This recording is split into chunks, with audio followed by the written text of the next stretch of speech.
말씀 구약 성경 출애굽기 7장의 말씀입니다.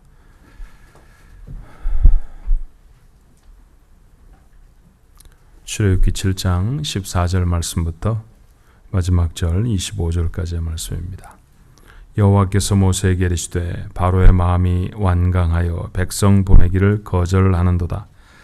아침에 너는 바로에게로 가보라. 그가 물 있는 곳으로 나아오리니 너는 나일 강가에 서서 그를 맞으며 그 뱀 되었던 지팡이를 손에 잡고 그에게 이르기를 히브리 사람의 하나님 여호와께서 나를 왕에게 보내어 이르시되 내 백성을 보내라. 그러면 그들이 광야에서 나를 섬길 것이니라 하였으나 이제까지 내가 듣지 아니하도다. 여호와가 이같이 이르노니 내가 이로 말미암아 나를 여호와인 줄 알리라. 볼지어다 내가 내 손에 지팡이로 나일 강을 치면 그것이 피로 변하고 나일 강의 고리가 죽고 그 물에서는 악취가 나리니 애굽 사람들이 그 강물 마시기를 싫어하리라 하라. 여호와께서도 모세에게 이르시되 아론에게 명령하기를 내 지팡이를 잡고 내 팔을 애굽의 물들과 강들과 운하와 못과 모든 호수 위에 내밀라 하라. 그것들이 피가 되리니 애굽 온 땅과 나무 그릇과 돌그릇 안에 모두 피가 있으리라. 모세와 아론이 여호와께서 명령하신 대로 행하여 바로와 그의 신하의 목전에서 지팡이를 들어 나일 강을 치니 그 물이 다 피로 변하고 나일 강의 고기가 죽고 그 물에서는 악취가 나니 애굽 사람들이 나일 강물을 마시지 못하며 애굽 온 땅에는 피가 있으나 애굽 요술사들도 자기들의 요술로 그와 같이 행함으로 바로의 마음이 완악하여 그들의 말을 듣지 아니하니 여호와의 말씀과 같더라. 바로가 돌이켜 궁으로 들어가고 그 일에 관심을 가지지도 아니하였고 애굽 사람들은 나일 강물을 마실 수 없으므로 나일 강가를 두루 파서 마실 물을 구하였더라. 여호와께서 나일 강을 치신 후 이래가 지나니라. 아멘. 집에서는 맑은 날씨 가운데 출발을 하셨는데 교회에 오니까 안개가 가득 끼어 있을지도 모릅니다. 어떤 곳에는 좀 맑고 어떤 곳에는 좀 어둡고 그렇죠. 그렇지만 안개가 가리워졌다고 해서 있는 게 없어지는 것은 아니죠. 조금 우리가 고통스럽고 어려운 일들이 우리 앞에 닥친다고 해서 하나님의 축복이 사라지는 것도 아닐 것입니다. 오늘도 거룩한 주일에 하나님이 주시는 새 힘이 여러분에 넘치기를 바랍니다. 예. 자, 우리 옆에 분들하고 같이 한번 그렇게 격려하며 인사하실 수 있으면 좋겠어요. 하나님의 능력으로 새롭게 되시기 바랍니다. 앞에 한번 인사할까요? 예.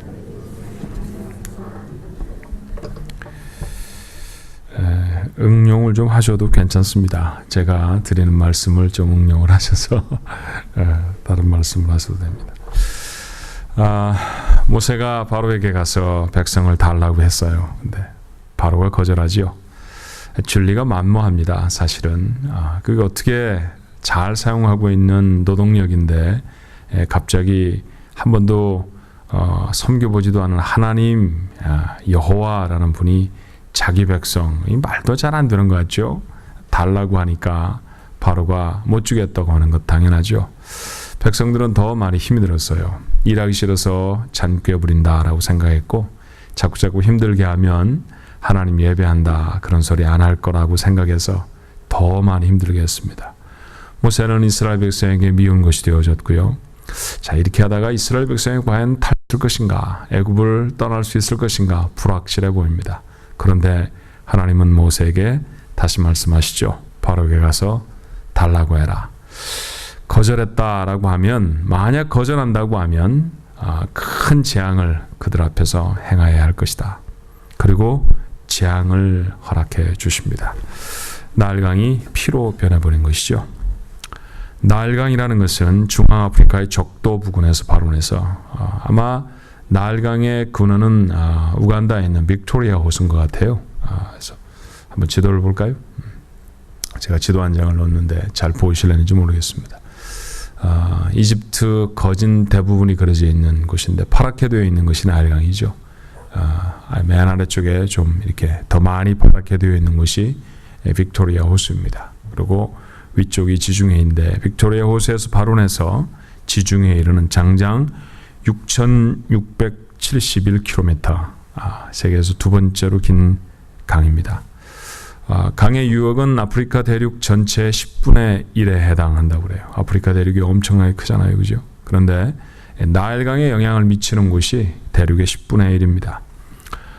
이집트 전체를 다 통과해서 비옥한 삼각주를 이루어서 지중해로 빠져나가는 강이죠. 이 강은 이집트 사람에게 있어서는 정말로 특별한 존재였습니다. 보시다시피 남북을 가로지르는 이 강으로 이동을 합니다. 운송의 통로였죠. 식수원이 되어졌습니다. 사진을 몇 장 더 봐도 됩니다. 나일강의 모습인데요. 정말 아름답고 풍요로운 강입니다. 하류 지역은 아주 비옥한 농토가 되어졌고요. 그리고 비옥한 이 풍부한 고기를 주는 그런 강이기도 했습니다. 얼마나 아름다운지 몰라요. 석양한 장면을 보면 이렇습니다. 멋있죠. 저는 나일강 전체를 다 보지는 못했고 카이로에서 봤는데, 이집트의 수도인 카이로에서 봤는데 그곳에도 어마어마하게 큰 강을 이루어서 지나가더라고요. 카이로라는 것도 지금 보시는 사진이 카이로의 전경인데 나일강이 이루어낸 큰 도시입니다. 나일강가에는 아름답고 풍요롭고 큰 도시들이 강 때문에 많이 생겨졌습니다. 쾌적한 생활 환경이 아마 나일강 때문에 가능했을 거예요. 로마의 장군들이 로망이 있다고 하면 알렉산드리아에 가서 이집트의 여왕을 배에 태우고 나일강을 유유히 흘러가는 것이었다고 하니까 몇 사람들은 그렇게 했죠. 안토니우스도 그렇게 했고 시저도 한번 그렇게 놀았답니다. 그러고 싶었을 정도로 아름다운 강. 나일강 이집트 사람들에게 있어서는 도말할 곳도 없는 축복이죠. 그래서 나일강은 이집트 사람들이 숭배하는 최고의 신이었습니다. 풍요의 신, 그게 바로 나일강의 이름이었어요. 그런데 이 아름답고도 풍요로운 강이 하루아침에 피로 변했습니다. 피로 바뀌어져 버렸으니 마실 수가 있었을까요? 고기도 살 수가 없었을 것입니다. 악취를 풍기는 무시무시한 광경이 되어져 버렸습니다. 여러분, 저 어마어마하게 큰 강이 시뻘건 피로 변해서 흘러간다고 생각해 보십시오. 그건 얼마나 끔찍한 장면일지 몰라요. 목욕을 하기 위해서건 강변을 산책을 하기 위해서건 이곳을 찾는 사람은 더 이상 없었을 것입니다. 이 끔찍한 재앙, 앞으로 하나님이 이집트에 내리셔야 할 10번의 재앙의 첫 번째이죠. 이 끔찍한 재앙이 우리에게 주는 교훈이 있습니다. 두 가지 교훈을 우리가 마음에 새겼으면 좋겠다 싶어요. 첫 번째, 하나님께 순종하지 않으면 아무리 대단한 축복도 단 한순간에 재앙이 될 수 있습니다. 조금 전까지 이집트의 가장 큰 축복이 나일강이었죠. 그런데 하루 만에, 정말로 하루 만에 이집트 사람에게 가장 큰 재앙이 되어져 버렸습니다. 두 번째, 하나님이 주신 축복이 하나님을 대신해 버리면, 하나님이 주시는 축복하고 하나님은 다르잖아요, 그죠? 그런데 만약에 받은 축복이 하나님의 자리를 차지해 버리면 그것은 받은 사람, 그들을 파멸시키는 재앙이 되고 만다라는 사실입니다. 여러분, 우리 스스로의 삶을 한번 점검해 봤으면 좋겠어요. 무엇인가가 우리에게 신이 된다라는 것은 적어도 세 가지 의미를 담고 있는 것일 겁니다. 그 하나는 그것이 나에게 최고의 자랑거리다라는 것이죠. 이집트 사람들에게 나일강은 최고의 자랑거리였습니다. 아마 다른 나라 사람을 만나면 나일강 와봤어? 나일강 구경 한번 해봤어? 얼마나 멋있는지 봤어? 그렇게 말하는 것이 아마 이집트 사람들의 주된 얘기였을 거예요. 최고의 자랑거리였습니다. 그래서 그 강은 이집트 사람들에게 신이 되어졌죠. 또 한 가지 의미가 있다고 하면 그것이 내게 가장 소중하다라는 것이죠. 사람들은 가장 소중한 것을 아무래도 가장 사랑하게 됩니다. 이집트 사람들에게 나일강보다 더 소중한 것은 많지 않았어요. 그래서 저들은 최선을 다해서 사랑합니다. 그리고 마지막 세 번째로, 무엇인가가 누구에게 신이다, 하나님이 되어졌다라는 것은 그것을 믿는다라는 것이죠. 그것을 신뢰하는 것입니다. 이집트 사람들에게는 나일강이 생명의 근원이었습니다. 먹을 물도 얻죠. 먹고 살만한 고기도 그곳에서 얻을 수 있죠. 그리고 그 강 하류 지역에서는 농사를 지어서 곡식도 얻을 수 있죠. 나일강 때문에 산다고 했어요. 나일강을 믿고 삽니다. 그래서 그것은 이집트 사람들에게 신이었습니다. 이렇게 정리를 하고 보면 여러분, 우리의 삶이 좀 보이지 않습니까? 이집트 사람들에게 최고의 풍요를 주었던 고마운 강, 그래서 그 강이 소중했고 자랑스러웠습니다. 그리고 결국엔 그들의 신이 되어져 버린 그 나일강처럼 우리들에게도 하나님을 대신하고 있는 것이 있는지 몰라요. 10가지 재앙의 시작이었던 나일강이 피로 변한 사건, 그것은 3,500년 전의 사건이 아니라 지금 내 삶에서 현재 시제로 일어나고 있는 사건일 수 있다라는 것이죠. 하나님이 주셨습니다. 생각하면 생각할수록 정말 좋은 것입니다. 그게 내게 얼마나 놀라운 축복이었는지 몰라요. 그런데 그것이 혹 하나님의 자리를 대신하고 있지는 않은가 하는 것입니다. 그것을 주신 하나님보다 그게 더 자랑스럽습니다. 내게 너무도 소중합니다. 그래서 드러내놓고 말하기는 좀 못하지만 때때로 하나님보다 좀 더 사랑하는 것 같습니다. 그것 없는 세상은 상상할 수가 없지요. 그래서 나는 그걸 믿습니다. 이런 것이 우리에겐 분명히 있습니다. 점검을 좀 해볼까요? 첫 번째는 뭘 점검하면 좋을까요? 여러분의 삶 속에 하나님의 자리를 척 차지하고 있는 대표적인 것이 하나 있다고 하면 뭘까요? 다 아시는데 말하기 좀 거시기 하죠. 돈. 다른 건 얘기하기 전에 돈입니다. 전 사실 강대상에서 돈 얘기 좀 잘 못하는 목사 중에 하나입니다. 좀 더 해야 된다라는 그 책임감을 느끼고 있어요.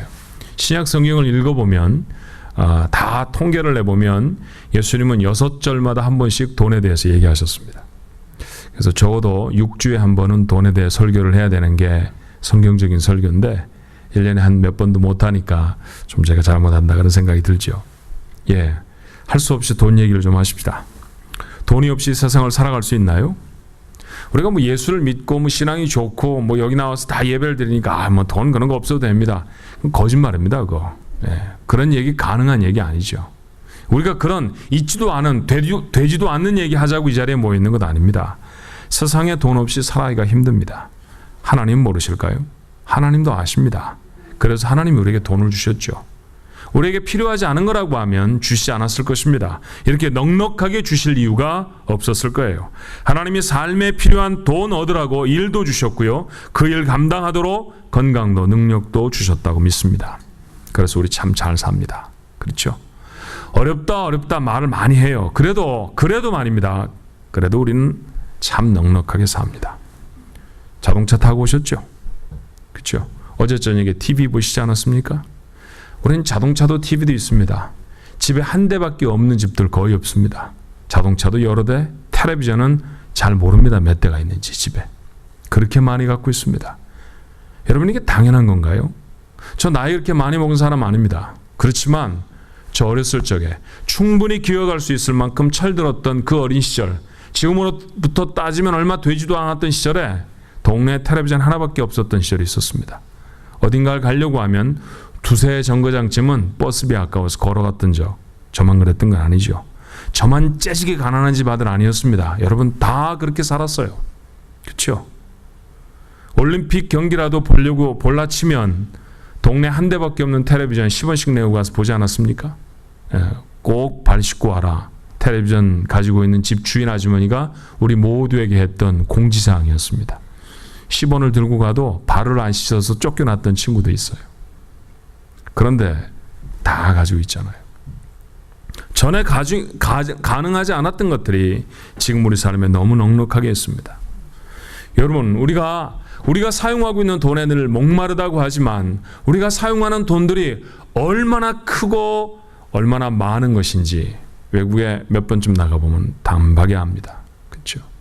지금도 전 세계 인구 중에 적지 않은 사람들이 하루에 1불로 삽니다. 하루에 1불로 살아가는 사람들이 있습니다. 10대가 되지 못한 아이들이 노동 현장에 동원돼서 하루에 16시간을 일하고 손바닥에 쥐는 돈은 50센트입니다. 그것이 인도에서 착취를 당하는 어린아이들의 현실이에요. 옛날 얘기하고 있는 건 아닙니다. 2012년 7월에 되어지는 일이에요. 500불만 주면 유럽의 가난한 나라의 어린아이들을 평생토록 노예로 부리도록 돈 주고 살 수 있습니다. 그게 여러분과 제가 살아가는 세상입니다. 텔레비전 하나 값에 사람을 사고 팔고 하는 나라가 있을 수 있다는 사실 때문에 여러분, 사람들이 얼마나 분노하는지 모릅니다. 그런데 바꾸어 말하면 여러분, 사람 하나와 바꿀 수 있을 정도의 돈 정도는 어떻게 보면 우리에게는 아무것도 아닌 돈이 될 수도 있잖아요. 그렇게 넉넉하게, 그렇게 엄청나게 잘 삽니다. 그런데 그렇게 잘 산 시절이 하루 이틀이 아니라 한참 되어지다 보니까 돈이 없으면 어때요? 못 살 것 같습니다. 돈을 믿고 삽니다. 돈이 가능하게 해주는 일들이 무엇인지 알죠. 그래서 우리는 돈을 참 신뢰합니다. 예. 하나님보다 때로 더 믿습니다. 그래서 열심히 돈을 벌죠. 열심히 벌었습니다. 수고해서 번 돈이 얼마나 소중합니까? 그래서 우리는 돈 엄청 사랑합니다. 그렇다고 하면 돈이 하나님 아닙니까? 하나님이 계셔야 하는 자리에 어느덧 돈이 자리 잡고 앉아 있지는 않나 하는 것입니다. 재앙은 이미 시작되고 있는지 모르죠. 여러분, 우리가 돈을 왜 벌까요? 식구들하고 행복하고 재미있게 살려고 버는 건 아닙니까? 근데 열심히 그렇게 버는 돈 때문에, 돈을 열심히 버는 것 때문에, 바로 그 돈 때문에 가족들이 상처를 입고 원수가 되어지는 경우 적지 않죠. 참 사이가 좋았던 형제들인데 돈 때문에 다시는 안 봅니다. 돈 때문에 이혼하죠. 돈 때문에 아이들은 부모를 떠납니다. 돈을 버느라 아이의 마음을 잃어버렸고요. 돈을 버느라 건강도 잃어버렸습니다. 재앙으로 변해버린 나일강 아닐까요? 또 한 가지는 기술과 과학의 발달이라고 하는 것도 생각해 볼 수 있을 거예요. 엄청나게 기술이 발달했습니다. 컴퓨터가, 스마트폰이 우리의 삶을 아주 바꿔놓았죠. 캄보디아에 가려면 비행기 타고 20시간쯤 걸립니다. 20시간쯤 가야 돼요. 그런데 며칠 전에 캄보디아에 가 있는 단기 선교팀이 휴대전화로 찍은 동영상을 제게 보내왔습니다. 잘 지난다고요. 영화처럼 또렷한 화면이었는데 찍는데 제가 생각할 때 5분도 안 걸렸고요. 그게 제 손까지 들어오는 데는 1분도 안 걸렸습니다. 20시간 비행기 타고 날아가야 하는 곳에서 사진 찍어 저에게 보내서 제가 보는데 5분도 안 걸립니다. 이런 세상에 삽니다. 저는 설교 준비를 위해서 원어 성경을 보아야 할 때가 있습니다. 히브리어로 되어 있는 성경, 헬라어로 되어 있는 성경을 보아야 합니다. 히브리어에 능통한 사람이 아니니까 모르는 단어가 생기면 사전을 찾아봐야죠. 근데 전 더 이상 두툼한 히브리어 사전 펼치지 않습니다. 컴퓨터 열고 마우스 몇 번 클릭하면 제게 필요한 이상의 정보가 컴퓨터에서 다 쏟아집니다. 얼마나 편해졌는지 몰라요. 의학은 발달해서 100세를 쉽게 넘기게 되어졌죠. 운전하지 않아도 지 맘대로 갈 수 있는 자동차 이미 만들었답니다. 어떻게 하면 좀 더 안전하게 탈 수 있는지만 검증이 되어지면 아마 우리 세대에 이제 우리는 운전대에 앉아서 뒤로 돌아서 커피 마시면서 여기서 LA까지 갈 수 있을지 모릅니다. 그런 세상에 우리가 살고 있죠. 하나님의 축복입니다. 우리가 편하게 살 수 있도록 하나님이 허락하신 기술들이죠. 하나님이 무언가를 허락하시지 않았는데 사람이 하나님의 허락을 뛰어넘어서 개발할 수 있는 기술이 세상에 있을까요? 그런 건 세상에 존재하지 않습니다. 그러므로 우리가 누리고 우리가 보고 우리가 편리하게 사용하고 있는 모든 기술들 다 하나님이 주신 것이죠. 예, 그런 기술 속에서 삽니다. 그렇게 발달된 과학적인 세상 속에서 살죠. 그런데 이런 기술이 없으면 못 살 것 같지 않습니까? 외출을 할 때 휴대전화 한두 번 잊어버리고 챙겨가지 못한 적이 있죠. 돌아와 보면 한 통도 전화가 오지도 않았는데 하루 종일 불안합니다. 뭘 놓고 온 것 같고 중요한 연락을 받아야 하는데 못 받는 것 같고 그렇죠. 그래서 여러분 주머니에도 다 한번 꺼내볼까요? 우리는 몇 대나 스마트폰을 가지고 있는지. 이게 지금도 정보를 받느라 제 주머니에서 뜨끈뜨끈합니다. 아마 여러분도 그렇죠.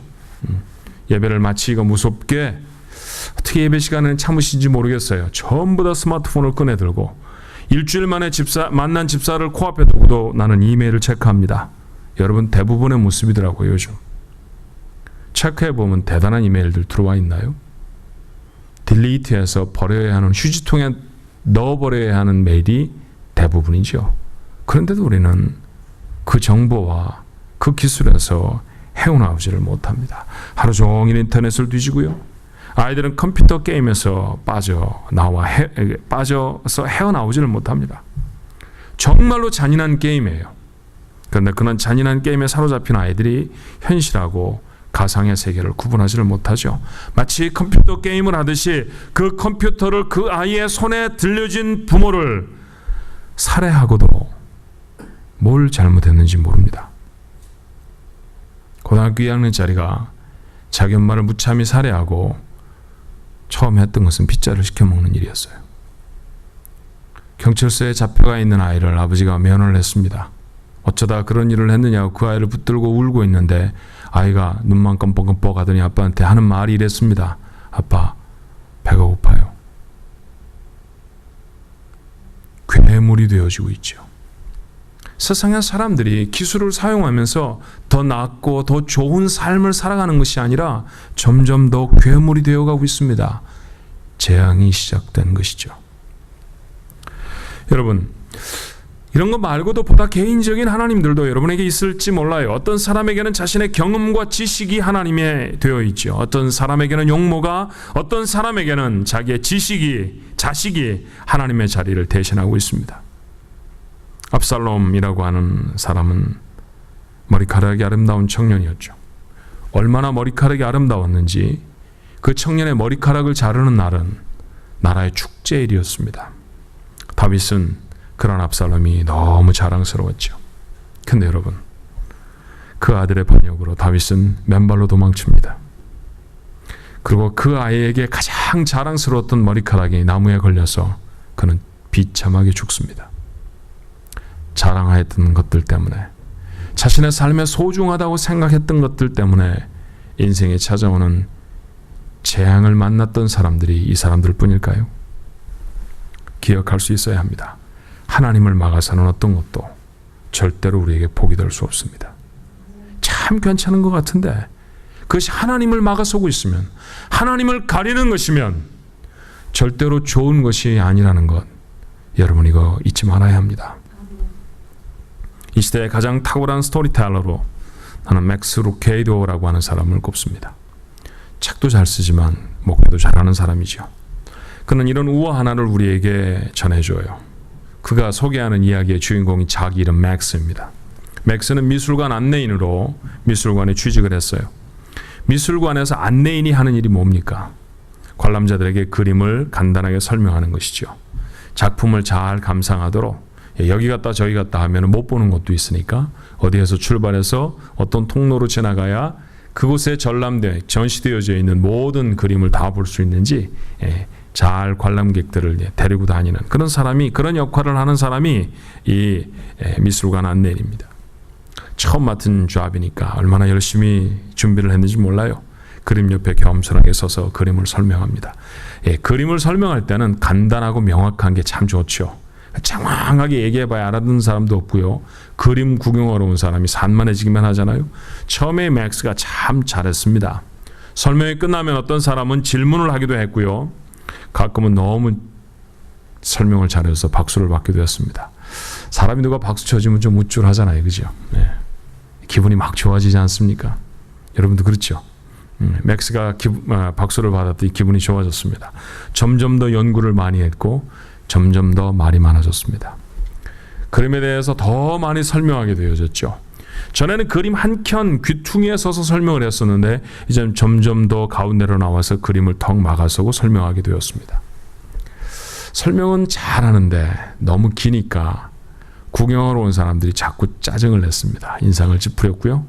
그림을 보고 싶은 사람이 그림을 안내하는 사람 뒤편에 걸려있는 그림을 보기 위해서는 고개를 쭉 빼야 하기도 했습니다. 그런 장면이 며칠쯤 계속되었었어요. 그러다가 그 미술관의 책임자, 미술관은 보통 책임자가 관장이죠. 지나가다가 그 장면을 보았습니다. 당장에 그는 맥스를 자기 사무실로 불렀죠. 그리고 이렇게 말합니다. 맥스, 그림에서 물러서게. 그들은 자네의 설명이 아니라 그림을 보러 온 사람들이네. 다시 그림 앞에서 그 그림을 막아선다고 하면 난 자네를 해고할 거네. 여러분, 맥스 루케이도가 전하는 이 얘기가 꼭 우리 보라 하는 얘기 같지 않습니까? 처음에는 참 겸손했죠. 하나님이 주셨다고 기뻐하게 되었고요. 하나님이 주셨으니까 다른 사람하고 나누도 썼습니다. 내 것 원래 아니었으니까. 근데 해보니까 사람들이 참 좋다고도 하고요. 점점 나도 좀 멋있게 살아가는 것 같기도 해요. 조금씩 그림 앞으로 옮겨 나오지 않았습니까? 어느 사이에 하나님을 가리고 있죠. 내가 가진 게 하나님입니다. 난 나밖에 믿지 않아요. 하나님 우리에게 말씀하십니다. 조금 비켜서 해야 하지 않겠니? 만약에 계속해서 그 자리에 서 있다고 하면 재앙이 될지도 모른다. 오늘 출애굽기 7장의 말씀을 통해서 하나님은 이집트 백성과 바로에게만 경고하시는 것이 아니라 3500년 후에 그 사건을 읽고 있는 우리들에게도 경고하시는지 모릅니다. 계속해서 나를 주장하면, 다시 말해서 내가 하나님의 자리를 차지하고 있으면 결국은 어떻게 될까요? 정말로 슬픈 얘기고 하고 싶지 않은 얘기지만 망하는 것입니다. 축복의 사람이 될 수 없는 것이죠. 확인하고 다짐할 수 있어야 합니다. 내가 누리는 모든 것들은 하나님의 축복으로 내게 주신 것인 줄로 믿습니다. 그런데 그것은 하나님의 영광을 위한 도구도 될 수 있고요. 하나님의 자리를 대신할 수도 있어요. 여러분, 이 위험성을 잘 기억할 수 있어야 돼요. 돈을 잘 써서 하나님의 영광을 나타낼 수도 있고 돈이 하나님이 될 수도 있어요. 내 아이를 잘 키워서 하나님이 원하시는 대로 드릴 수도 있고요. 그 아이가 나한테 하나님이 될 수도 있습니다. 내게 주신 건강이, 내게 주신 재능이, 내가 남이 경험하지 못했던 갖고 있는 경험들이, 그런 지식들이 하나님이 내게 주셔서 삶을 윤택하게 하고 하나님 앞에 영광을 돌리게 하는 것일 수도 있지만 그것이 하나님이 될 수도 있다는 것이죠. 이런 위험 앞에 있다는 사실을 여러분 놓치면 안 됩니다. 오늘날 횡행하고 있는 수많은 이단들이 처음부터 이단이었나요? 아닙니다. 그들은 신실한 하나님의 사람들이었습니다. 능력을 받았죠. 그들이 기도하면 병이 고쳐지기도 했고요. 그들이 무엇인가 특별한 간구를 하면 하나님의 기적이 그들의 삶 속에 나타나기도 했습니다. 사람들이 박수를 쳐주기 시작했어요. 돈도 갖다 주었습니다. 그랬더니 자기 능력인 줄 알았어요. 하나님이 자기에게 주신 거라는 생각이 아니라 자기에게 원래 있는 줄로 착각하기 시작했습니다. 그리고 자기가 하나님처럼 되어버렸죠. 그들 모두의 마지막이 무엇이었는지 일일이 다 얘기하지 않아도 여러분은 아십니다. 우리가 이 사실을 알고 있다고 하면 우리가 하나님 앞에 어떻게 서야 할까요? 나는 여러분에게 세 가지를 부탁하고 싶습니다. 첫 번째, 하나님 외에는 자랑하지 않기로 하십시다. 하나님이 주셨습니다. 하나님이 하셨습니다. 하나님 때문에 가능했습니다. 이건 마음에 새기고 입에 달고 있어야 할 선언입니다. 늘 잊어버리거든요. 늘 날 자랑하고 싶고 내가 뭐 한 것처럼 폼내고 싶고, 그게 우리가 갖고 있는 아주 얄팍한 본성이거든요. 그러니까 뼈에 새겨놓지 않으면 이거 잘 못한다 하는 얘기죠. 그래서 늘 확인할 수 있어야 합니다. 하나님이 주셨습니다. 하나님이 하셨습니다. 하나님 때문에 가능했습니다. 여러분, 없는 얘기하는 거 아니잖아요. 내가 정말 잘해서 한 건데 하나님께 그냥 하나님이 하셨다고 하자, 그게 더 멋있어 보이니까 지금 그런 얘기하고 있는 거 아니잖아요. 하나님이 아니고도 여러분이 지금 누리고 있는 삶의 축복들이 가능했겠습니까? 가능하지 않았습니다. 하나님이 다 채우셨어요. 하나님이 주신 것입니다. 그러니 사실대로 말하자는 것밖에는 아니에요. 없는 얘기를 하자는 것이 아니라 정말로 그게 되어진 사실 그대로 세상에 선포하는 사람 되어져야 한다는 것이죠.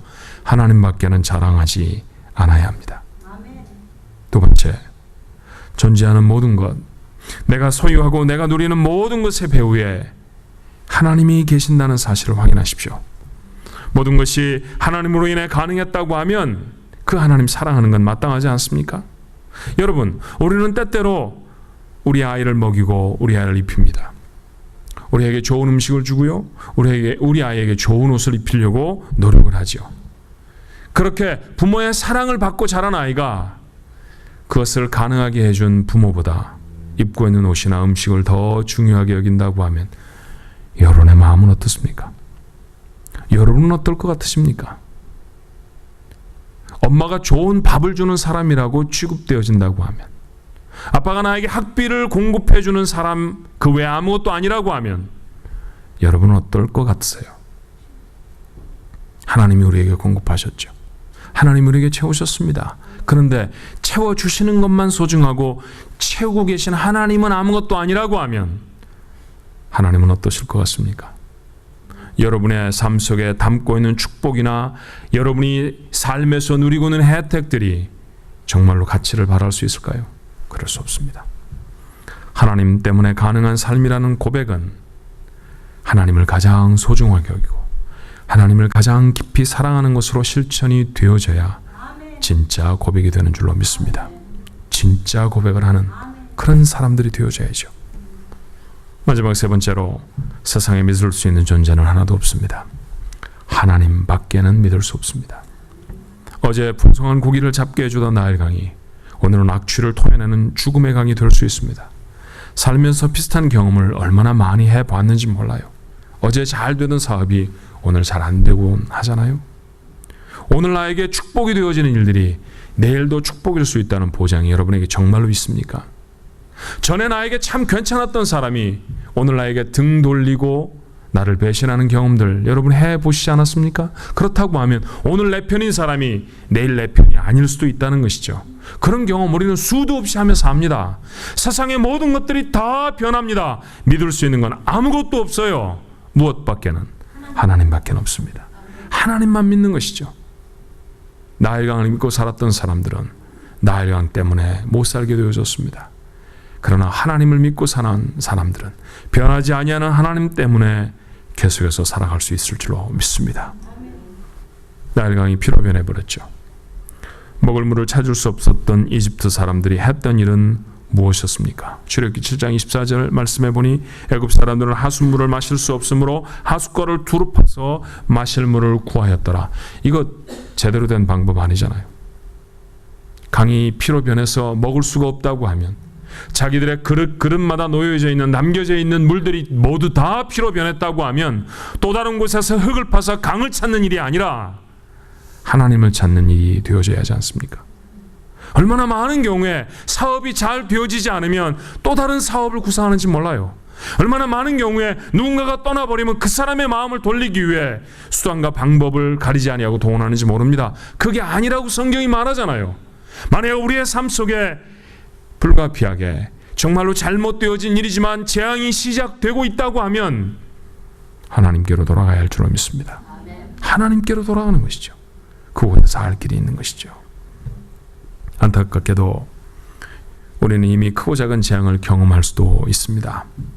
멀쩡하던 생활의 터전이 갑자기 기울어질 수도 있고요. 건강에 위험 신호가 오게 될 때도 있죠. 관계가 깨어지는 것도 경험합니다. 또 다른 강을 찾아 나서는 것은 해결의 방법이 아니라고 했어요. 하나님께로 돌아가는 것입니다. 하나님을 막아서고 있던 세상의 것들을 다 치워버리고 내 삶 속에 하나님이 되어버린 우상들을 내려놓는 것이죠. 하나님만이 내 하나님이 되신다고, 주님보다 귀한 것이 내 삶 속에 없다고 다시 확인하는 일입니다. 바로는 하나님의 경고를 무시했어요. 본문에 바로의 태도를 어떻게 기록하고 있던가요? 23절의 말씀이었습니까? 바로가 돌이켜 궁으로 돌아가고 그 일에 관념하지도 아니했다라고 합니다. 그가 만약에 이 첫 번째 재앙에 마음을 열었다고 하면, 하나님께 순종했다고 하면 어땠을까 생각해 봅니다. 수많은 백성이 생명을 잃는 일도, 가축을 잃어버리고 들판에 소출을 잃어버리는 일도 없었을 거예요. 나라가 망하는 일도 없었을 것입니다. 그는 미련한 자였습니다. 하나님이 우리의 삶 속에 보여주시는 경고들을 무시하지 마십시오. 하나님께로 돌아갈 수 있어야 합니다. 미련한 바로처럼 돼서 가지고 있는 마지막까지 다 탈탈 털어 잃어버리면 우리의 삶에 무엇으로 축복이라고 말하겠습니까? 사랑하는 조항가족 여러분, 축복을 붙드는 자는 반드시 망합니다. 그러나 축복을 주신 하나님을 붙드는 자에게 축복은 영원할 줄로 믿습니다. 아멘. 여러분이 그 지혜로운 사람 되시기를 주님의 이름으로 축원합니다. 기도하십시다. 하루가 맞도록 하나님이 우리의 삶에 채우신 축복들을 다 나열해도 우리 시간이 부족합니다. 받을 때 참 감격적으로 그 축복들을 누렸을 때 우리가 하나님을 향해 어떻게 고백했는지, 우리의 주변의 사람들에게 그 은혜를 어떻게 나누었는지 우리가 기억합니다. 하나님이 하셨다고, 하나님이 주셨다고, 내가 이렇게 복받은 사람이라고, 나는 하나님 사랑한다고 우리 그랬었죠. 근데 시간이 한참 지나고 나니까 점점 제가 잘해서 하는 것 같습니다. 점점 그저 하나님 없어도 이대로 잘 굴러갈 것 같습니다. 하나님을 대신하고 있는 것들이 하나님 아버지 우리에겐 너무 많습니다. 하나 두 가지가 아닙니다. 얼마나 많은 또 다른 하나님들이 우리의 삶 속에 많은지 모릅니다. 그래서 스물스물 재앙들이 시작되고 있는데도 바로처럼 정신을 못 차렸던 우리들 아니었습니까? 출애굽기 7장을 열었습니다. 이집트 사람들이 바로가 들어야 할 말씀이 아니라 우리가 들어야 할 말씀이라고 오늘 이 말씀을 듣습니다. 저희들의 삶 속에 하나님을 가로막고 있는 게 무엇인지 깨닫게 하옵소서. 하나님의 자리를 대신하여 차지하고 있는 또 다른 하나님들이 무엇인지 알게 하셔서 그것을 다 내려놓게 하시고 하나님을 섬기게 하옵소서. 하나님만 내 하나님이시라고, 다른 모든 것들이 다 없어도 하나님 한 분으로 산다고 고백하는 그것이 진실된 고백이고, 우리의 삶을 통해 우리의 행동을 통해서 그대로 다 나타날 수 있는 참된 고백이 되어질 수 있게 하나님 도와주옵소서. 그리하여서 정말로 복된 하나님의 사람들로 이 세상을 살아갈 수 있게 도와주옵소서. 저희를 용서해 주시고 저희를 새롭게 하신 하나님을 믿사옵고 예수님 이름으로 기도하옵나이다. 아멘.